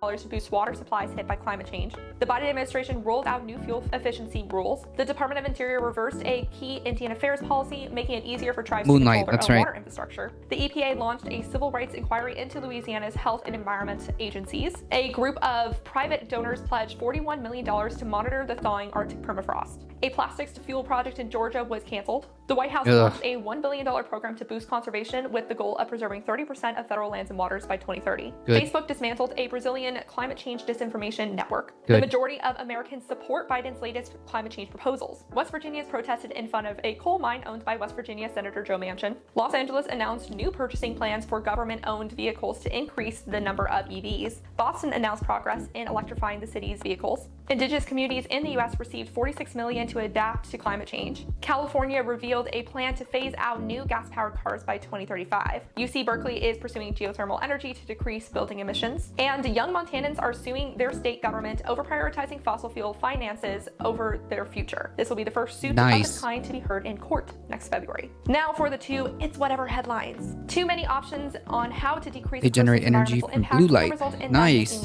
Reflective. Yeah. Stripe, Alphabet, Meta, and other companies join forces to fund carbon removal. Only problem is that they get to count this funding as carbon offsets. Now for some climate change fails. Polar Science threatens to crack under the strain of Russia's war with Ukraine. ExxonMobil announced a $10 billion oil investment in Guyana the same day the IPCC signals countries should end fossil fuels. The US and Europe are behind the majority of global ecological damage. A Dutch coal-fired plant has chosen to remain operational longer than planned. KTS Shine, how's it going? A coal mine expansion in Nairobi gets final approval from the New South Wales Wales planning commissions. Australia's renewable boom is fading as investors lose confidence in the government. Alberta, Canada spent $22 million paying for unpaid land rent for oil and gas operators instead of making them pay for it. Canada also approved a $12 billion Bay Nord offshore oil so project. frustrating. And Canadian banks doubled financing of the highly polluting oil tar sands, despite all promising to decrease fossil fuel financing. Over in the US, so this is what I'm appeals talking court- about. Like, I'm sorry, but like at this point in time, it isn't like a massive secret, okay? That climate change is like, it's pretty well known, right? It's pretty well documented. We've had the information for decades now, and like a lot of these finance companies have said that they're going to minimize investment in terms of like fossil fuels and whatnot, but have continued to finance fossil fuel projects. So even having this information, they haven't taken the action, which is why I'm like harping on the point that like these mega companies aren't going to do it. It's got to be regulations from like the EPA or whatever the equivalent would be in the other countries. This isn't going to happen out of like the goodness or the conscientious CEOs, you know? Says the U.S. downplayed a coal mine's climate impact. More than 800 solar projects in Bay States are stuck waiting for review. A Pennsylvania court blocked the government's carbon emissions plan. Oil producers are under pressure to boost output, but are facing constraints. I guess that's a good one and a bad one. Big Agriculture is printing children's books saying that pesticides are great. What? The Supreme Court revived a Trump-era environmental regulation. U.S. authorities have found a malware attack in industrial plants, likely from Russia targeting LNG facilities. Biden's plan to aid Europe with LNG proposes a risk for the U.S. climate goals. 5 years after Hurricane Harvey, and many in Houston are waiting for help still. U.S. solar expansions are being stalled by rural land use protesters. A wind energy company pleaded guilty for killing 150 Oh yeah, we in don't know that one. California, the wildfire prevention program has yet to complete a single project, and PG&E paid $55 million for its part in 2 deadly wildfires. Now to some chemical fails. Microplastics have been found deep in the lungs of living people for the first time. Microplastics and pollution combined are much more toxic. A new era of air pollution in the tropics could have a huge human toll. A new study found a link between air pollution and substance use disorder. And 3M cut its output of PFAS used in chip productions. Nice. Over in the US, half of the waters are too polluted to fish and swim in. Yes. The EPA is working on banning formaldehyde and asbestos, both of which cause cancer. I thought those were already chose illegal. Not to limit perchlorates in drinking water. Scientists sounded the alarm on the EPA's new forever chemical. Most people are still not at an elevated place mentally, emotionally, and spiritually, but I see the shift. It's gradual. Yeah, I'm not gonna lie. I agree with you. My concern is, will we get to where we need to be in time when the time is like running out shorter and shorter? At the moment, they don't have much choice but to invest in fossil fuel because of the suppression of transition from renewables from the lack of lithium iron and base battery production, right? Which presents its own problems in and of itself, but clearly, it's got to happen. It's got to happen. There's not really much of a choice.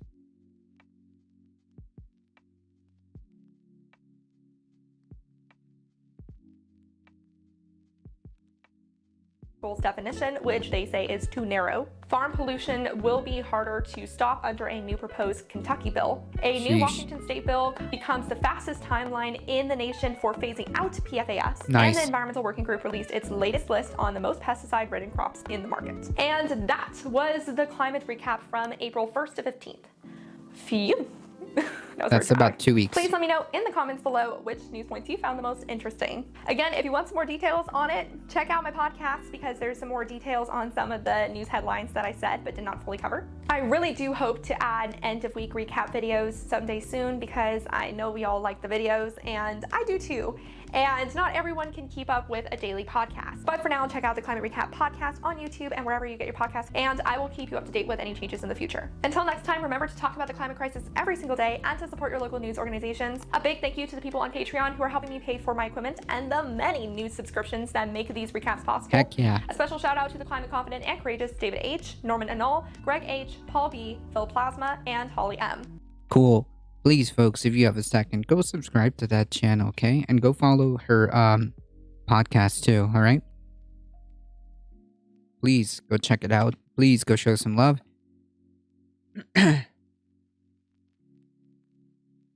I think they do fantastic work, so please go support them.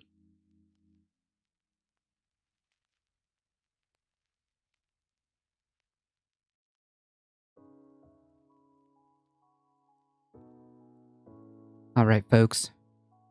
Let's check this out. I found this interesting. Thank you, spread it forward. Okay. Let's see what this is. Years ago, there was a soccer ball invented that converted energy into electricity for kids in developing countries. Haven't heard much of it since. Interesting.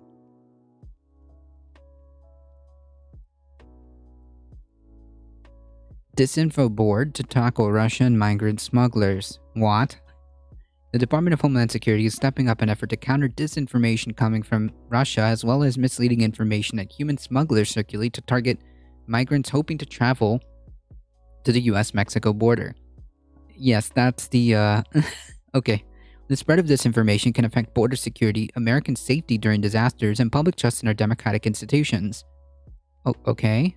I think somewhat, that is somewhat true. But, okay, we'll read on. And the department said in a Wednesday, it said in a statement Wednesday it declined the Associated Press's request for an interview. Okay. The newly formed Disinformation Governance Board announced Wednesday that it will immediately begin focusing on misinformation aimed at migrants, a problem that has helped to fuel sudden surges at the U.S. southern border in recent years. Human smugglers often spread misinformation around border policies to drum up business. Last September, for example, confusion around President Joe Biden's immigration policies. Wait, what confusion was there? I mean, like, did anybody see any radical policy changes in terms of immigration? Save for like some reversals on I think facilities and how they're like stopping the whole like separation at children, stuff at the border. I mean, like, you know, different I think housing accommodations for migrants. Other than that, I think the policies have been largely the same. I mean, I can't think of like a massive like reworking of our immigration policies. It's mostly been just the same. Yeah, just DM it, please. Dark Exorcist. Combined with messages shared across the Haitian community on Meta's Facebook and WhatsApp platform, led to some 14,000 migrants to the border town of Del Rio, Texas, where they set up camp. Some were ultimately expelled and were flown out of the U.S. We are very concerned that Haitians who are taking the irregular migration path are receiving misinformation at the border is open. Yeah, there is no such thing, said Homeland Security Secretary Alejandro Mayorkas said at the time. The new board will also monitor and prepare for Russian disinformation threat as this year's midterm elections near, and the Kremlin continues an aggressive disinformation campaign around the war in Ukraine. Okay, but what does that have to do with the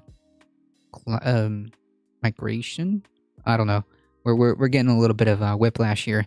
Russia has repeatedly waged misinformation campaigns aimed at U.S. audiences to further divisions around election time and spread conspiracy theories around COVID vaccines.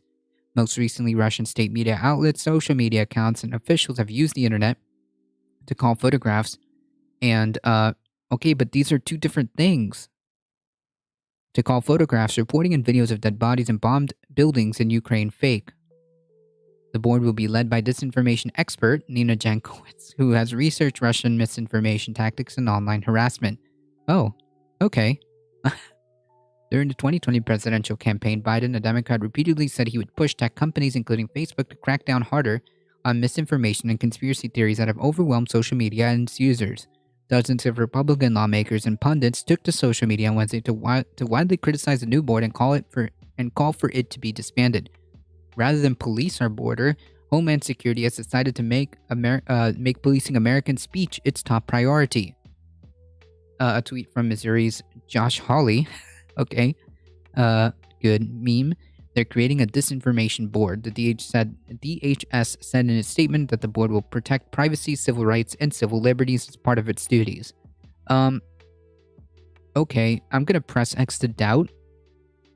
I'm gonna press X to doubt on that one, simply because it's the DHS. So alphabet, alphabet agencies. I don't know about that. I do not know about that. I'm gonna press X to doubt. I understand that misinformation, particularly when it comes to sensitive topics, is a problem. It is undeniably. I just haven't really squared away the perfect way to deal with it, right? Because like, I don't know. Do you want like do you want DHS handling this? I don't know.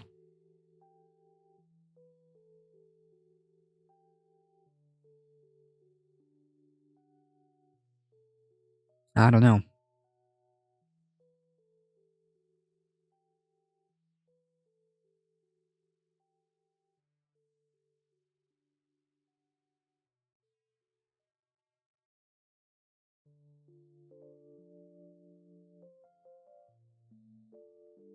This is like saying like, oh yeah, we can trust the CIA, to do the right thing. I don't know. I understand the necessity to tackle this problem. But I think that the best way to deal with this is just to be more transparent, more honest, and more upfront, and run information campaigns so that, folks can understand what's going on, right? So, I don't know, because this article kind of jumped around from topic to topic, it was a little bit whiplash. I got a little bit of whiplash reading through it, but let's just take an example. And I know this is happening to a degree, but I think that there needs to be more transparency when it comes to, I don't know, doing information campaigns. I don't know, take COVID, for example. Instead of just potentially driving people to a more conspiratorial mindset, be totally and completely upfront about the issue, be as transparent as possible, and run good, well-made information campaigns so that people can kind of have a waypoint, right?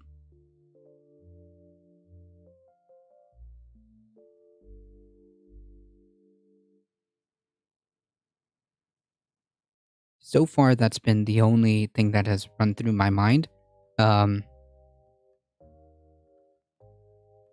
Whenever one says the phrase "to do the right thing," it needs to be amended with the phrase "for their own interest." Right, which is, that's what I'm saying. Like, why would you wouldn't be like, oh yeah, the CIA definitely has their, definitely does the right thing when it comes to the interest of like the average person, right?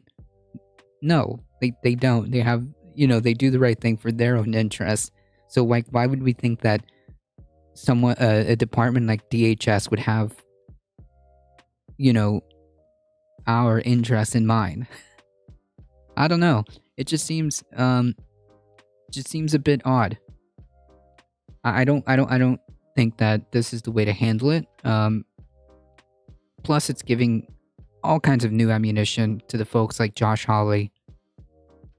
I don't know. I think that there has to be a better way of addressing misinformation. That doesn't push people into a more conspiratorial mindset, or doesn't push people, into the hands of like, I don't know, Q, you know?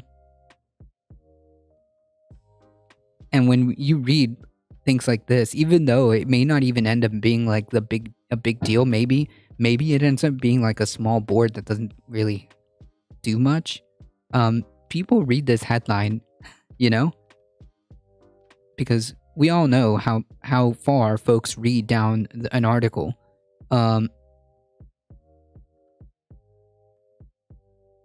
So when you see a headline like this, I don't know.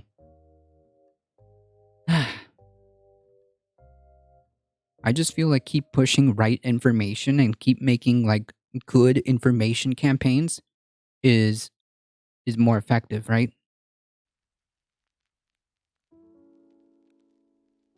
I don't know. I think there are certain guardrails you can put in place, like regulatory like policies that could be put in place, but I don't know just how far it needs to go. Nothing as permanent as a temporary government program. Right. That's what I'm saying. Like, I don't know. And what if, no, not if, when the Republican Party gets in power,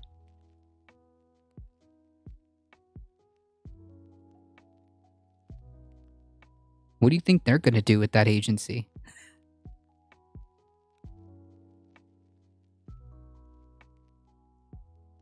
Nothing is permanent as a temporary government program. I, for one, welcome our new overlords of truth. True.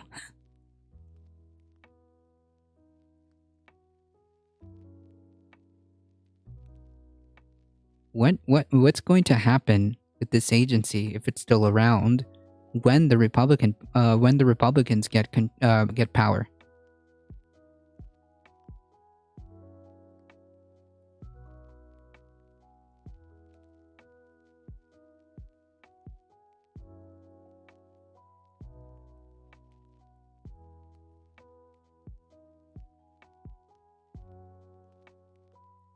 Who do you think they'll target?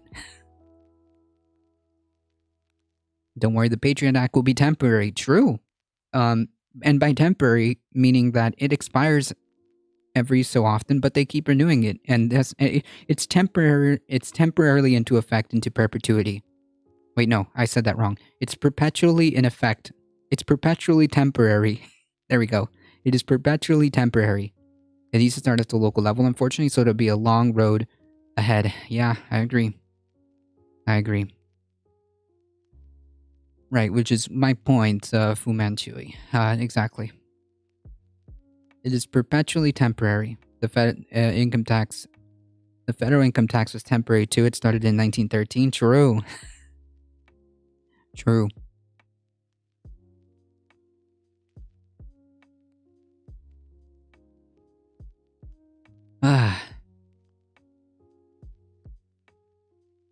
If I had to choose new overloads, I'd prefer dolphins to AI. I agree. Right, much like the country's workforce, perpetually temporary. Don't worry, one day we'll make you permanent and we'll give you benefits. One day.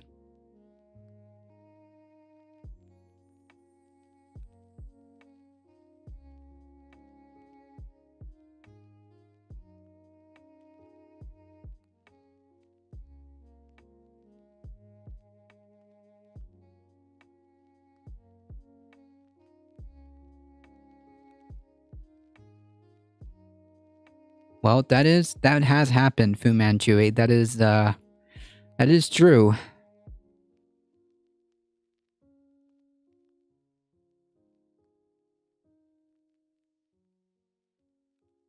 All right, this was a good meme. Yeah, no, I don't know. I don't know if I want to give more power to the Department of Homeland Security. I'm not sure that I want to give this particular power to the Department of Homeland Security. And especially if, like, again, once the powers switch, once the Republican Party gains power, and they get to make appointments as to who is going to be head of Homeland Security, what parameters they're going to run this, and they have control of this board or whatever, who do you think they're going to target? Who do you think they're going to target with this disinformation board?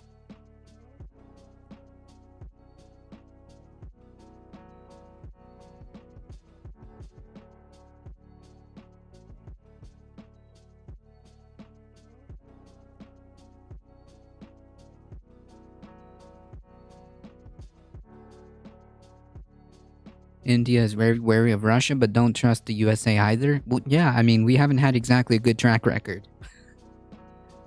I wouldn't either. Our track record hasn't exactly been clean.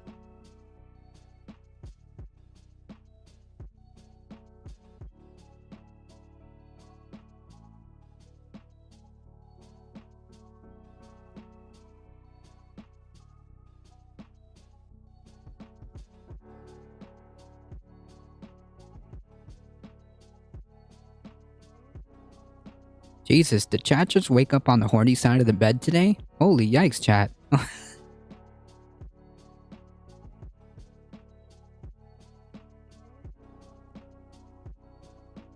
Do I have to, start constructing horny jail?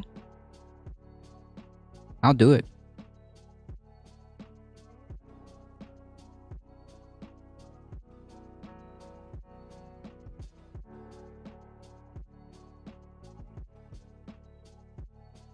I'll do it.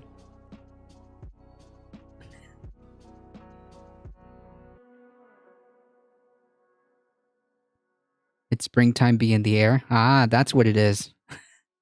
That's what it is. Ah. It's the weed. I mean, yeah. That could be.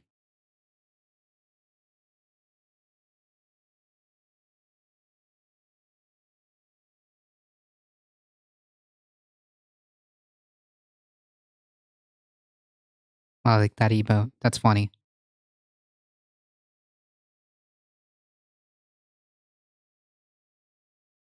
Alright, folks. It is about to be 11:15. So I do unfortunately have to get, Snoochie Boochies. Bob Dragon. How's it going? Howdy, howdy. Ooh. Okay, there we go. Folks, unfortunately, that is all the time I have today. I'm just going to sit here for a couple of minutes. Did I come in at the end? Yes, you did, but that's okay. You know why? Because we're going to head out in just a bit. So you can ride the raid wave into whoever we're raiding. Thanks, Carl. Looking forward to next time. Yeah, we've got a few stuff to take care of, but I think we did what we needed to do. Just to ease ourselves back into the gist of things. I appreciate all of you guys hanging out here. Thank you so much, Reddit Forward. Thank you to all the support you guys have given. You guys are what makes this channel grow. If you haven't already, be easy. You be easy. Thank you. I appreciate you hanging out here. Is it Chap or Idan Simpson today? I mean, we haven't seen Idan Simpson, so we might raid them today. I'll take a look. But yes, thank you guys so much. You guys are what makes this channel grow. Thank you so much for the subs. Thank you, Alio. Thank you for the follows. Please make sure you hit the follow button on your way out. And join us on the YouTubes by clicking that big red subscribe button. It takes 5 seconds, I promise. It really does help us out. Spread the word far and wide that this is the chillest place to be. Monday through Thursday, 9 a.m. Eastern Time around. And join us for Saturdays, noon Eastern Time. Well, thanks. Your hair looks fabulous. Haven't seen you in a few weeks. Thank you so much, Bub Dragon. I appreciate that. Unfortunately, well, I guess you can see it this way. I'm kind of stuck, so I can't really tie my hair. So this is the way now. Thank you. Join the Discord to keep up with any updates. Whoa. Join the Discord to keep up with any updates on the channel. As always, folks, please stay safe. Please take care of each other. Love y'all, and I hope to see you guys in the next one. See ya!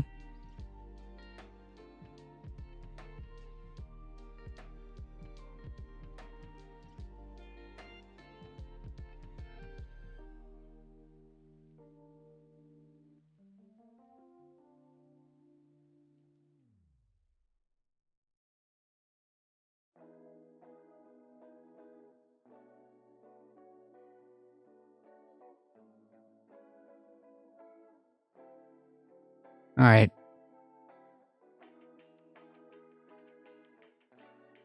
Yeah, let's just do this. Just to keep up the vibes. The Jap is good. Make sure you do some massive, warm love to the chap, alright? We're heading out in 5, 4, 3, 2, 1. See ya.